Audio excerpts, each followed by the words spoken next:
Shalom, selamat pagi Bapak Ibu Saudara-saudari.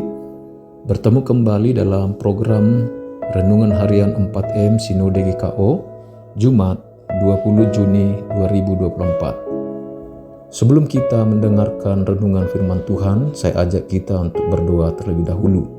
Mari kita berdoa.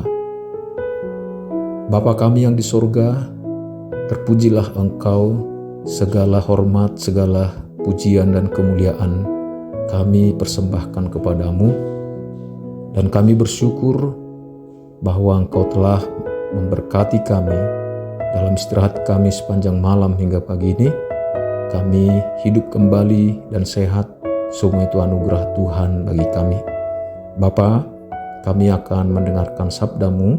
Kami mohon Tuhan tolong kami supaya kami dapat mendengarkan, menerima firman-Mu di dalam pikiran, hati, bahkan di dalam hidup kami seluruhnya, sehingga kami dipenuhi dengan firman Tuhan.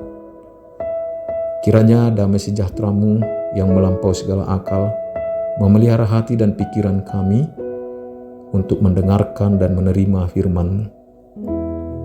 Demi nama Tuhan Yesus Kristus kami mohon doa ini. Amin. Saudara-saudara, nas Alkitab yang akan kita baca terambil dari Markus 4 ayat 32. Markus 4 ayat 32. Saya bacakan firman Tuhan buat kita. Tetapi apabila ia ditaburkan, ia tumbuh dan menjadi lebih besar daripada segala sayuran yang lain dan mengeluarkan cabang-cabang yang besar, sehingga burung-burung di udara dapat bersarang dalam naungannya. Topik bahasan kita adalah sesawi dan sedikit keistimewaannya. Ada beberapa pertanyaan untuk membantu kita mendalami teks ini. Yang pertama, mengapa Yesus membandingkan kerajaan Allah dengan biji sesawi?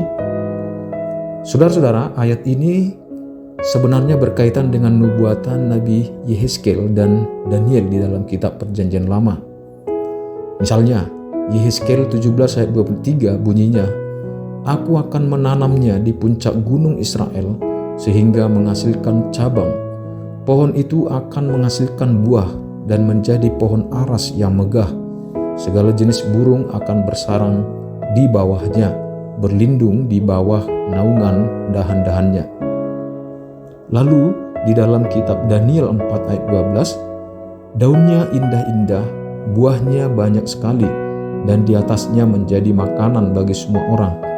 Di bawahnya binatang-binatang di padang berlindung, di dahan-dahannya burung-burung di udara bersarang, dan dari situlah segala makhluk diberi makan." Di dalam pemahaman orang Yahudi pada saat itu, Mesias bukan lagi hal yang baru. Mereka mengharapkan sosok Mesias. Namun, Mesias yang mereka harapkan memiliki kerajaan yang besar seperti pohon aras yang megah. Tetapi, Yesus membandingkan kerajaan Allah dengan biji sesawi. Pertama, penggunaan benih ini berkonotasi kecil, minimal, dan biasanya itu membawa nada negatif seperti paling tidak mungkin. Secara mengejutkan, metafora seperti itu tampaknya tidak cocok untuk kerajaan Allah yang agung. Kedua, perumpamaan ini diakhiri dengan menggambarkan kehebatan tanaman sawi, tanaman yang cabangnya sangat besar sehingga burung dapat bersarang di bawah naungannya. Namun fokus pada tanaman ini mengejutkan pembaca karena tanaman sawi sendiri tidak memiliki nilai simbolis seperti itu. Jika sebuah pohon besar melambangkan kerajaan, maka pohon aras yang megah itu lebih tepat. Seperti Yehezkel 17 ayat 23 tampaknya lebih cocok untuk menggambarkan kerajaan Allah. Oleh karena itu tidak diragukan lagi, inti perbandingannya terletak pada kontrasnya antara sawi dan pohon aras. Kontras antara diri Yesus dengan Mesias yang dipahami orang Yahudi adalah sosok yang megah. 2. apa makna rohani dari biji sesawi itu? Dalam pelayanan Yesus, perumpamaan ini memaparkan ajarannya tentang dua dimensi kerajaan. Satu dimensi, kerajaan Allah hadir di dalam dan melalui diri serta pelayanan Yesus.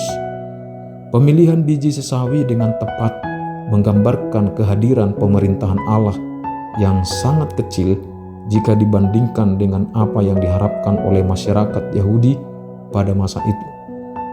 Pada saat yang sama, dimensi ini tidak mewakili gambaran keseluruhan apa yang diharapkan oleh masyarakat saat itu. Dimensi kedua mencakup kedatangan kerajaan dalam kebesaran Yesus. Kehadiran kerajaan Allah mengejutkan dan perwujudannya di masa depan. Di sini ada perbedaan yang tersirat adalah antara awal benih dan produk akhir. Perjuangan dengan kehadiran kerajaan yang ditunjukkan oleh para murid selama pelayanan Yesus pasti berlanjut dengan intens dalam misi setelah Paskah. Itu bisa kita lihat pasal 4 ayat 14-20. Oleh karena itu, perumpamaan-perumpamaan ini mengingatkan pembaca bahwa Yesus mewartakan Injil Allah, kedatangan kerajaan dalam dua dimensi yang kontras. Perumpamaan biji sesawi mengajak pembacanya untuk yang pertama beriman kepada Yesus, dan yang kedua pemerintahan Tuhan yang sangat besar saat ini dan di masa depan. Kesimpulan, saudara-saudara, biji sesawi yang dilukiskan sebagai kerajaan Allah yang menunjuk pada diri Yesus dan firman-Nya. Jika itu ditaburkan, disebarkan, maka orang akan mendengar nama Yesus dan mendengar Injil, sehingga seluruh makhluk di dunia ini, seluruh bangsa di dunia ini dapat bernaung pada diri Yesus Kristus dan firman-Nya. Kuasa kerajaan Allah dapat menjadi tempat naungan orang percaya. Perumpamaan ini menarik perhatian kita kepada firman Kristus dan diri Yesus Kristus. Melalui kuasa kerajaan Allah yang ada di dalam diri Yesus Kristus, kita menjadi mampu untuk mengajar orang lain. Seperti lilin-lilin yang dinyalakan, bukan untuk ditutup, melainkan untuk ditaruh di atas tempat dian, agar dapat menerangi suatu ruangan. Perumpamaan tentang benih yang baik ini menunjukkan cara kerajaan Allah dapat membuat kemajuan di dunia ini. Biarlah firman Kristus mendapat tempat di dalam roh, jiwa, akal budi kita, dan firman itu akan tercermin di dalam perkataan dan perbuatan kita, dan terus kita taburkan kepada orang-orang yang belum mendengar Injil. Ketika Injil diberitakan, ia menyebar kendati segala perlawanan yang dilakukan oleh oknum-oknum yang menolak atau tidak menyukai Injil, atau kuasa dunia ini, tidak ada yang dapat menghentikan Injil penyebarannya. Meskipun para pembesar atau raja-raja seperti yang dialami para rasul, mereka diperintahkan atau dilarang untuk tidak berbicara lagi atas nama Yesus, mereka tidak menghiraukannya. Walaupun Herodes mengulurkan tangannya melawan gereja dan membunuh seorang rasul dan memasukkan yang lain ke dalam penjara, namun firman Allah semakin bertumbuh dan tersebar berlipat ganda, dan banyak orang percaya kepada Yesus Kristus. Dapat kita lihat dalam Kisah Rasul pasal 12 ayat 1. Saudara-saudara, benih itu ada di dalam diri kita, yaitu Yesus, firman dan rohnya. Kiranya tidak hanya tinggal, tetapi benih itu seharusnya bertumbuh, berkembang, dan berbuah, sehingga kerajaan Allah semakin besar dan kemuliaan bagi nama Tuhan. Amin. Kiranya Tuhan Yesus Kristus memberkati kita semua. Mari kita berdoa. Bapa kami yang di sorga, Terima kasih Bapa. Kerajaan-Mu telah hadir di dalam diri kami melalui Yesus Kristus, Roh-Mu dan Firman-Mu. Benih itu telah ada di dalam dan tertanam, tertabur di dalam diri kami.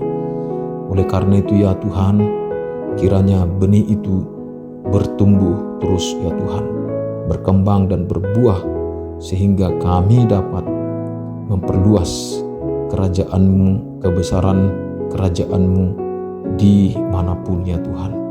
Tuhan Yesus, terima kasih Engkau Allah yang telah hadir dalam kehidupan kami. Saat ini kami mohon kepadamu, berkatilah kami yang mendengarkan firman-Mu. Sebagai suami, sebagai ayah, Tuhan Yesus, benih ilahi itu yang ada dalam diri kami, kehadiran-Mu dan firman-Mu, kiranya menolong kami sebagai suami, sebagai pria, ayah, dapat berperan dengan baik untuk menyatakan, menghadirkan kerajaan-Mu di tengah-tengah keluarga kami, di tengah-tengah gereja-Mu, dan dimanapun kami beraktivitas. Bahkan juga Tuhan berkati para istri, supaya benih ilahi, kehadiran-Mu, Roh-Mu dan firman-Mu, kiranya itu menolong mereka, supaya kerajaan Tuhan semakin dibesarkan di tengah keluarga, dan juga di tengah gereja dan dimanapun. Dan anak-anak pun, supaya benih ilahi yang ada dalam diri mereka terus bertumbuh, dan mereka dimampukan untuk menghadirkan, membesarkan kerajaan-Mu dimanapun ya Tuhan. Bapa, kami yakin percaya kehadiran benih ilahi kerajaan-Mu dalam diri kami bukan sekedar hanya mengampuni kami, bahkan hanya berdiam, tetapi mestinya memampukan kami untuk dapat menyebarkan benih-benih ilahi itu kepada banyak orang, sehingga banyak orang dapat mendengar nama-Mu dan firman-Mu, sehingga kerajaan-Mu semakin luas, semakin besar di bumi ini. Terima kasih Bapa, berkati pekerjaan kami sepanjang hari ini. Apapun yang kami lakukan, itu adalah sebagai bagian dari pengutusan kami, karena benih ilahi yang dalam diri kami menolong kami untuk mengerjakan itu bagi kemuliaan nama-Mu. Terima kasih Bapa. Inilah doa kami di dalam nama Yesus Kristus kami mohon, kiranya kasih karunia, rahmat dan damai sejahtera dari Allah Bapa dan dari Tuhan Yesus Kristus, serta persekutuan Roh Kudus menyertai dan memberkati kita semua. Amin. Bagikanlah firman Tuhan ini, renungan ini, kepada saudara-saudara kita, keluarga kita, dimanapun berada. Kiranya Tuhan memakai media ini untuk membuat banyak orang semakin mendengar nama Yesus dan mempermuliakan nama Yesus. Amin. Shalom. Tuhan Yesus memberkati.